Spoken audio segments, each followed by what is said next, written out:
What's going on, Paisanos? V here, coming at you guys, well, with another market watch today. Before I just want to say, I'm going to be streaming today on twitch.tv, YGO_Paisano. I know I missed the past couple.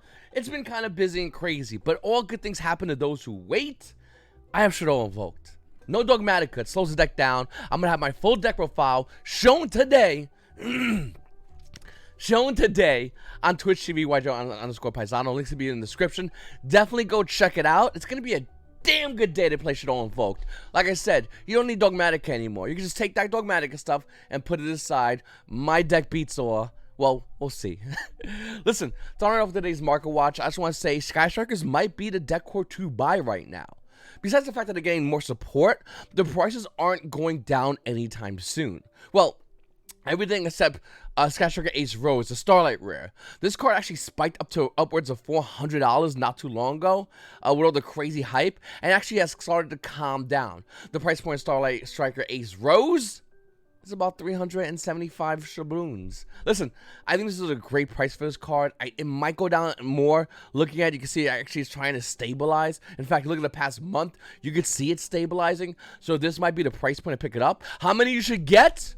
Well, probably about 2. You don't really need 3. You might not even need 2 moving forward in the future with the release of a new Sky Striker card, but definitely want to pick up at least one of these. If you want to get Max Striker Strikers, of course. If you want Rose, she comes as cheap as $1. Now, of course, if you want the high rarity stuff, it's going to cost you a lot of money. Kagari's going to run, roughly around a cheap price point of $195. Friend prices. Listen, that's the most expensive card. From there, it gets less bad with Shizuku. Shizuku right now, which by the way is going up in value, is roughly around $160 for the ultimate rare. If you want to get the other ones though, like Hayate, which has not moved yet, and in fact is stabilizing, looking to make some moves going up though, it's roughly around $44. Now that's not bad. You might want to pick up 3, but definitely want to get 2 for now. If you want kinda it's a one in time, you're going to be looking at this card's price point being roughly around $25. It actually went up from 20. That's when I got mine's last. Listen, this core is not that bad to pick up right now. Like I said, nobody's really talking about it as much. Striker players that are excited about the new cards already have the deck, so there's not much movement at the moment, but I do expect to see some movement once that new card is being released. Now we also have Forbidden Droplet, and any version of Forbidden Droplet is expensive. I always go over this card because I'm just shocked of how badly Konami fumbled this. They said it came out of Rise of the Duelist, $120, and everyone says reprint, and Konami's like, I got your back. We'll put it in Brothers of Legends, Secret Rare, and everyone's like, that sounds pretty good. And Konami's like, yeah, we're gonna short print it. The card has a $92 price point. And then one's like, reprint. Konami's like, I got your back. Konami also made it into Ultimate Rare at the OTS Tournament Pack 16. This is all not done in the correct order, by the way. But nevertheless, the price point of this card right now, $340. Reprint? Reprint, please? It's just crazy how crazy high this price point of this card is. Then we have Magician Souls. Now you can get the original print for around $53, or roughly around $39 if you're looking to get the Brothers of Legends Secret Prismatic Rare, whatever you want to call it. I will say this card is useless right now. Nobody's really playing it, but that doesn't negate the fact that this card is going to see play in the future. I do think with Pendulums, this might be one of those cards that Pendulums are going to be needing a must-have. And if you don't have this card, it's definitely going to set you back. Right now, the price point is relatively low. Nobody's looking at it right now. Looking at Brothers of Legends, it's actually starting to slowly climb back up from $40. You can still get the card price point, let's see, roughly around $45 right now. And is that a good price? Yes, because the price point is definitely going to be making moves the minute we get that Pendulum Magician support. It's a must-have card for that deck. Reinforcement of the Army collectors rares, and you know me, I'm not crazy about collectors rares unless they're the only highest rarity we have. And Rhoda, the only highest rarity we have is this. Or you can get the original print first edition. I personally like original print first edition, but I ain't gonna lie, I just recently bought Rhoda collectors rare. Why? Well, because the price is dirt.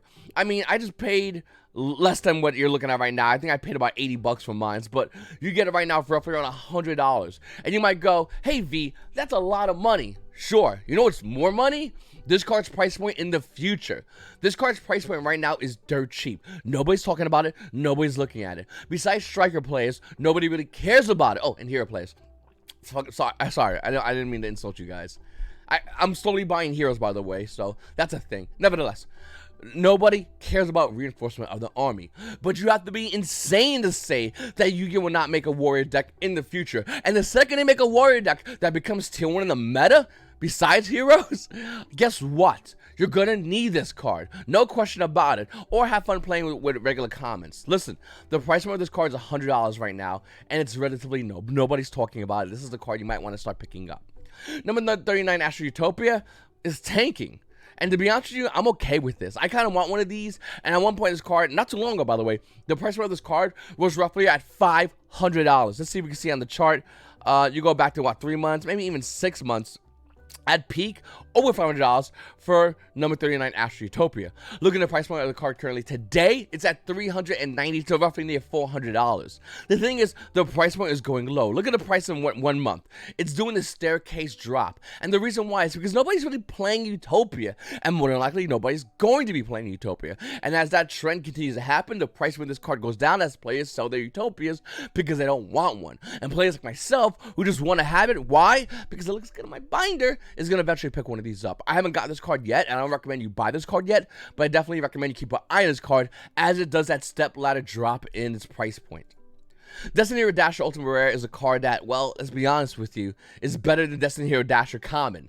Destiny Hero Dasher Commons at one point was roughly around 20s. I believe they're at 15s if you're lucky. That's still a crazy amount of money for a common that, let's be honest with you, if your deck's max rare and you have a common Dasher, you're going to get laughed at. Rightfully so, cheapo. Look at Destiny Hero Dasher right now for a first version. It's $200 for the Ultimate Rare. And you might go, V, that's a crazy price point. Okay, hero player. I thought you were a hero player. I didn't know you were like hero lowercase hero. I thought you were capital case hero. Anyway, look at this Hero Dash Ultimate Rare. It's definitely not a bad pickup, being the fact that this card is a must-have in most Phoenix Enforcer decks. Of course, you can run Plasma depending on the deck you run, like Drytrons, or even Sky Strikers, I guess, but Destiny Hero Dash is definitely the better version in the majority of the decks that's running Phoenix Enforcer. And if that is to be the case, you're going to need this card. Well, let's see. Konami might have advantage coming up soon. They might hit it. You think they'll hit it? No, they're not going to hit Dasher. They're more than likely will hit Celestial, as that card is even better for the Phoenix Enforcer package. Ghost Reaper Winter Cherries is a phenomenal card. Like, I don't understand why nobody knows this yet. I'm not sure nobody knows he's talking about this yet. But Ghost Reaper Winter Cherries, by the way, the virtual print and Shining Victories is only $14 compared to other Ghost Girls, which are insanely expensive. Ghost Reaper Winter Cherries doesn't see much play right now, but that doesn't mean it's not going to see play moving forward in the future. In fact, it's seen play in the past. We've known it's seen play in the past. And if you look at the price point in the past year, it's slowly crept up while you weren't looking. Sky Cavalry Centuria is definitely a card that nobody really knows about. Most players don't even have this card. But if you have this card, congratulations, it's worth $24, upwards of $27 for this card. Now, Sky Cavalry Centuria is definitely a card that's not going to be seeing any play anytime soon, but we still don't know what's going to be the future of this card. And if you don't have it, it might be a little bit too late, unless you want to overpay. Photon Strike Price is another one of those cards. Luckily for you, it has a bunch of reprints. But if you want the original print version of this card out of Galactic Overlord, which is a really old set, first version of this card is going to run you roughly around, what, $5? $6 for a Photon Strike Bouncer. I've been pointing a lot at level 6 kind of exceeds monsters, and the reason why I'm doing that is because I feel like as Konami moves forward in this game, we might see more level 6 exceed support, or ways to go into level 6, and this is definitely a really good card. When your monster effect is activated in opponent's side of the field, detach one exceeds material from this card, negate the effect, and if you do, inflict 1,000 damage. Hello, Nibiru! Now you take 1,000. Good job you activated cards, right? The cards was really, really good. Alright. Insecticus is another deck core that maybe you might be too late to pick up. I mean, unless you're okay with getting your Insector Hornets at insanely high price points. Right now, the limited version of the card is roughly around $10. And if you want a first version, it's also $10 for Insector Hornet. The version of the deck obviously is relatively inexpensive unless you want ultimate rare cards like Zcalibur, Gigamantis, even Secret Rare Exit Beetle. Well, looking at it right now, you get it roughly around $10. You only need one, but it's definitely a card you definitely 100% need. Hopefully, Konami will make an Insector structure deck that will include all of these, and if that's to be the case, the price points are expected to go down for everything except Ultimate Rares, maybe even Secret Rares. Wind Up Zen Mains is another card I feel like a lot of you can play sleep on. This card only has 2 printings, one Super Rare out of 2012, that Mega 10, as well as original print Secret Rare from Photon Shockwave. If you want this card, the price point is roughly around $10. Not a bad card for a collection, or maybe one day even seeing meta play. Then, of course, we have Thunder Dragon Colossus, the best card ever.